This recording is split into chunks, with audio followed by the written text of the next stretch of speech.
Greetings and welcome to week 1 of database development. This week we'll be covering the basics of databases. And our topics include installing a database, how it works, what they are, all that, and then going over the basic SQL commands. Of course, objectives is for you to be able to actually install MySQL and demonstrate use of those basic commands. So, intro to SQL is first talk about what is SQL, right? Well, it stands for Structured Query Language. Essentially, it's a language that allows you to get information from a database, manipulate it, add data to it, and so on and so forth. There's many different versions of it, but they all pretty much work the same way. Now, why don't we just store everything in Excel? Well, this concept of relational database is a big thing, right?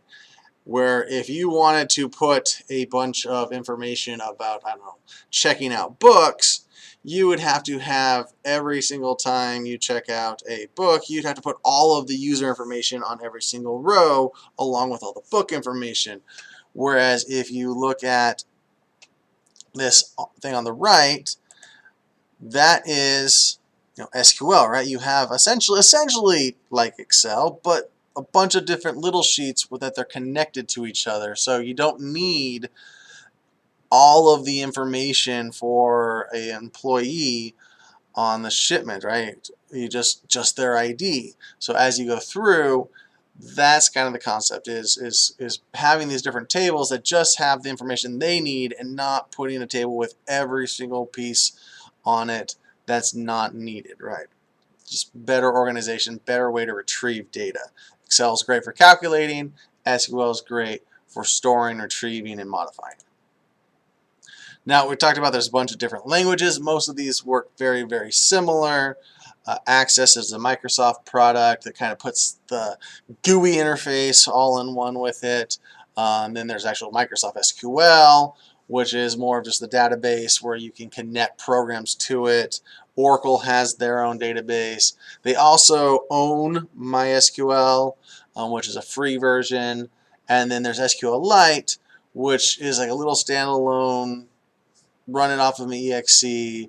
And then it basically has a little file that you can use. So in some aspects, it's similar to Excel in that case because it's not really a server, which a lot of these things have servers attached to them, so you can connect other pieces. That's kind of what the servers do, allows you to connect other programs to it as part of it. But the SQL is essentially a file, and you just connect to that file.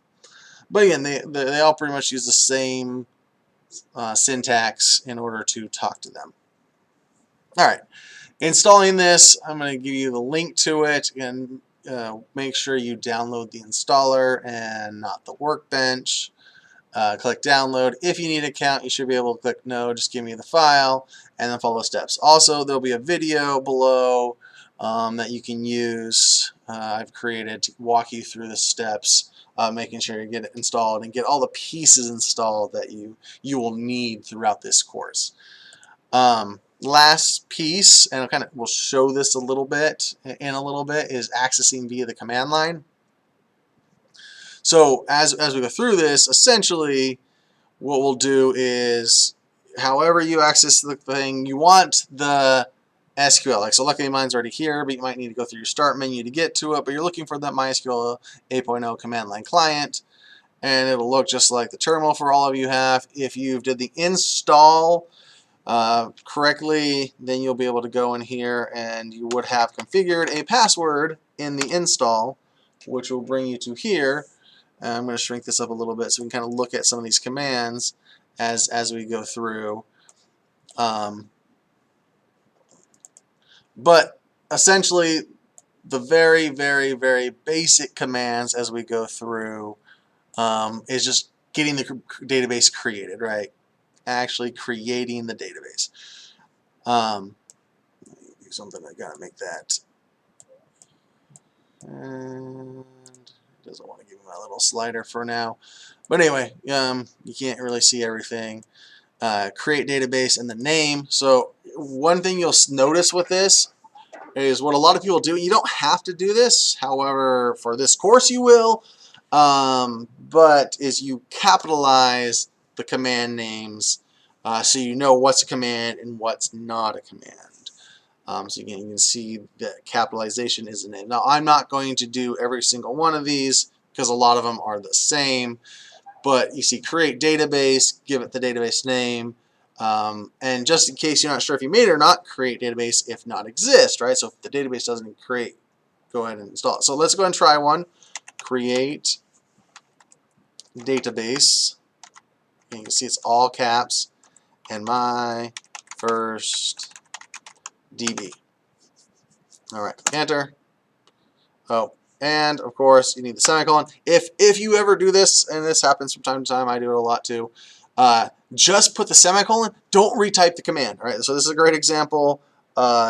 If you accidentally hit enter before you hit the semicolon, like I just did, just at the semicolon and hit enter, and now you can see that we have created a database. I can show database as, and again, don't forget those semicolons. Enter. There is the different ones, and there's my first DB, right? So these are built-in ones above and below it, but that my first DB is the one we just created. And again, if I ran the create database if does not exist and put my first database, it won't create it again. That's the thing. But however, if I do create database and the name again, it's not good for it, right? So I can then drop, and you'll see this in different places as well. But in this case, we're going to drop the whole entire database. You can also drop tables and stuff that we'll see in a little bit. But in all caps, drop database. And then again, this is how you have to do it exactly the same way you spelt it before. Sex capitalization. Actually, it looks like it just lowercase anyway. So drop the database. Again, I forgot the semicolon. Forget it. Don't retype the command. I see that a lot. So now, maybe it did do it. Okay, so it doesn't exist. So I just was curious because it said 0 rows affected last time. It said 1 row affected. So again, I dropped it. Query OK, dropped it, try to drop it again, and then it said does not exist. This is kind of where the if not exist is important. But let's go now. I'm just hitting the up arrow to go back through my commands. So show databases. You'll notice the one that I created is not in there. So this was just a really quick lesson. There's more videos to watch. Just what is SQL? How does it work? What are the different types? And we are going to learn MySQL. It's really easy to transition to a different database type architecture. However, there can be differences, especially when you get into the more advanced stuff. Most of them will have exactly the same statements for the simple statements, but some of the more advanced ways to do things will be different.